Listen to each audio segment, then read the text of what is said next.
Hi everyone welcome back to my channel. आपण माने समस्ते केंदा अछन आशा करूछे समस्ते बहुत भल थे। आज देखुन मुई बनीचे कला साग। कला साग आपण कहा कहा को पसंद लागसी प्लीज कमेंट रे कहबे। आ देखो एटा मुई कला साग के काटी कर एटा गोटे पानी रे एटा मुई धुई कर रखी दीछे। आ ता संगे जेन छोट छोट कला थिसी सेटा के भी न मुई काटी कर रखी दीछे साग संगे का संगे पके देमे। आ इथिर लागि देखुन दुईटा टमाटो काटी दीछे आ दुईटा प्याज काटी दीछे। आउ टे बैगन नहीं देखो गोटे गोटे बैगन नहीं बैगन कला नहीं हेबा बोली करी पानी रे पके दीछे बैगन के। आउ इथिर लगी देखो मुई एटा 8-10टा से कखारू बड़ी नहीं एटा आ कखारू बड़ी के भाजी करी साग रे पकाले बहुत बढ़िया लागसी। फास्ट देखो मुई गोटे कढ़ी नहीं आ कढ़ी पूरा गरम हो सारा पर तापर से दे दीछे मुई 2 चम्मच तेल। आउ तेल पूरा गरम हो सारा पर तापर आम पकईदेमा से बड़ी आ कखारू बड़ी के देखो भाजी दीछे। बेसी तेल पूरा छानी देवे बेले बड़ीटा पूरा पानी सोक कर नहीं पारे एब्जॉर्ब कर नहीं पारे तो से लगी टिके जस्ट कम तेल रे भाजी देवे बेले बड़ीटा भी बहुत बढ़िया फुलसी। देखो एटा पूरा ब्राउन कलर हेबार तक दुई साइड पूरा उल्टे उल्टे एटा दुई साइड में बड़ी के भाजी दउछे तेल रे। देखो ब्राउन कलर हो सारा पर तापर आम सब बड़ी के गोटे जगार काढ़ीदेमा। देखो उल्टे उल्टे एटा मुई सब आड़े दुई साइड ब्राउन कलर हेबार तक एटा के भाजी दउछे।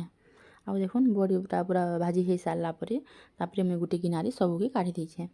आउ तापर देखो से कढ़ी रे फिर मुई 2-3 चम्मच तेल दीछे जेते लागबा साग रे से हिसाब रे तेल नेबे। आउ देखो तेल पूरा गरम हो सारा पर मुई सुरसो दे दीछे। आउ सुरसो फुटी सारा पर तापर इथिरे मुई दे दीछे 3-4टा सुखा मिर्चा। आपण माने चाहेले कच्चा मिर्चा भी यूज करि पारबे। आउ तापर देखो इथिरे मुई दे दीछे काटी कर रखिथिनी प्याज। आउ प्याज के पूरा ब्राउन कलर हेबार तक भल से भाजी देमा यादे। देखो आउ पूरा ब्राउन कलर हेबार तक एटा के भाजी देमा। आउ तापर देखो भाजी प्याज भाजी ही सारा पर आमे जेन साग जेन सब धुई कर रखिथिना से साग के नमी चिपी चिपी सब के पके दीछे। तापर देखो साग के सब पके दीछे। आपण मैंने चाहेले कला साग के सिझे कर भी दे पारबे ताकि सिझे देले तार सब विटामिन पले जा तार पानी रे सब इथि लगे मुई डायरेक्ट एटा मुई पके दीछे।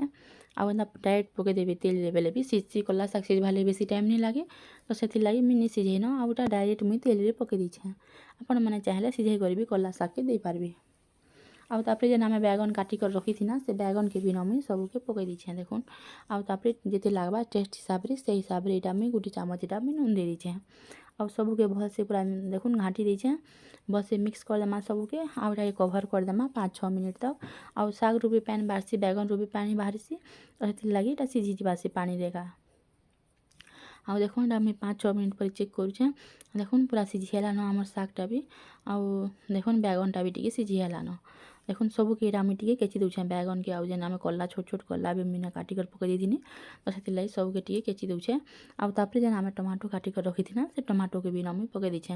आउ टमाटो के मुई सेंटर रे सब बोले पकासिन जल्दी सिझी जिबा बोली देखो टमाटो के पके देनी। आउ टमाटो सिझी जिबा बोली को टिके जस्ट नून दे दीछे। आगुरु भी आमे साग रे नून देथिना तो सेति लगी से हिसाब रे नून देबे।